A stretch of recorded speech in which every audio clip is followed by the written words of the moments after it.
ഇന്നെനിക്കൊരു scanning പറഞ്ഞിട്ടുള്ള ദിവസമാണ് കേട്ടോ. ചിലപ്പോൾ ഇന്ന് പറയായിരിക്കും കറക്റ്റായിട്ട് എന്ന് അഡ്മിറ്റ് ആവണമെന്ന്. ആകെ കൂടെ എന്തൊക്കെയോ മനസ്സിൽ വല്ലാത്ത വിചാരങ്ങളൊക്കെ കടന്നു പോകുന്നു. ചെയ്യണതൊന്നും ശരിയാവുന്നില്ല. അവിടെ വേദന, ഇവിടെ വേദന, ഭയങ്കര വിഷമം, എന്താണെന്ന് പറയാൻ പറ്റുന്നില്ല. ഞാൻ ദാ അപ്പോൾ തലേ ദിവസം ഉണ്ടായിരുന്ന കറികളൊക്കെ ചൂടാക്കി ചോറെല്ലാം ഒരു കലത്തിലേക്ക് ആക്കി അതെല്ലാം ചൂടാക്കി വെച്ചു കേട്ടോ. എന്തൊക്കെയോ കുറേ ചിന്തകൾ ഇങ്ങനെ മനസ്സിലൂടെ കടന്നു പോകുന്നു. മക്കളെ പറ്റി, കുഞ്ഞിനെ പറ്റി, ചേട്ടനെ പറ്റി. എനിക്കറിയില്ല എന്തൊക്കെയാണ് പറയണ്ടതെന്ന്. അപ്പോൾ ഇതാ ബാക്കി വന്ന പാത്രങ്ങളെല്ലാം കഴുകി വെച്ചു. പിന്നെ നമുക്കിതാ ബ്രേക്ക്ഫാസ്റ്റിന് പുട്ടുണ്ടാക്കാമെന്ന് കരുതി ഇച്ചിരി ചിക്കൻ കറി ഇരിക്കണ്ടായിരുന്നു കേട്ടോ. പോരാത്തത് കുറച്ച് പഴവും മേടിപ്പിക്കാം.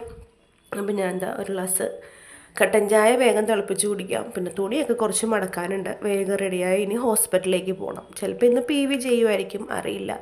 എവിടെയോ എന്തൊക്കെയോ ഒരു സങ്കടം പോലെ, അറിയില്ല. എല്ലാവർക്കും ഇങ്ങനെയൊക്കെ തന്നെ ആയിരിക്കാം. പക്ഷേ ചില സമയത്ത് നമുക്ക് സങ്കടങ്ങളങ്ങ് നിയന്ത്രിക്കാൻ പറ്റാറില്ല. അപ്പം അങ്ങ് പൊട്ടിയങ്ങ് പോവും.